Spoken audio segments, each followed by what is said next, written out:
Hi dear friends, ഇന്ന് റെഡിയാക്കുന്നത് bread pudding ആണ് കേട്ടോ. ഇതിൻ്റെ 4 സൈഡും നമുക്കൊന്ന് കട്ട് ചെയ്ത് കൊടുക്കാം.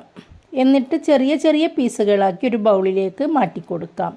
ഇനി ഇതിലേക്ക് നമുക്കൊരു 1.5 ഗ്ലാസ് പാൽ ഒഴിച്ചു കൊടുക്കാം. എന്നിട്ട് ഇതിലേക്ക് നമുക്കൊരു 3 മുട്ട ചേർത്ത് കൊടുക്കാം.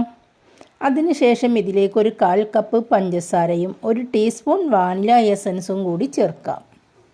എന്നിട്ട് നമുക്കിതൊരു മിക്സിയുടെ ജാറിലേക്ക് മാറ്റി നന്നായിട്ടൊന്ന് ബ്ലെൻഡ് ചെയ്തെടുക്കാം. എന്നിട്ട് ഇതിലേക്ക് ആവശ്യമായ കാരമൽ നമുക്ക് റെഡിയാക്കാം. അതിനായി ഒരു പാൻ അടുപ്പിലേക്ക് വെച്ച് അതിലേക്ക് ഒരു 1/4 കപ്പ് പഞ്ചസാര ചേർത്ത് നന്നായിട്ട് ഉരുക്കിയെടുത്താൽ നമുക്ക് കാരമൽസ് റെഡിയായി കിട്ടും. കേക്ക് പാക്ക് ചെയ്യുന്ന ഒരു പാത്രമെടുത്ത് അതിൽ നെയ്യ് തടവിയതിന് ശേഷം ഈ കാരമലൈസ് നമുക്കതിലേക്ക് ഒഴിച്ചു കൊടുക്കാം.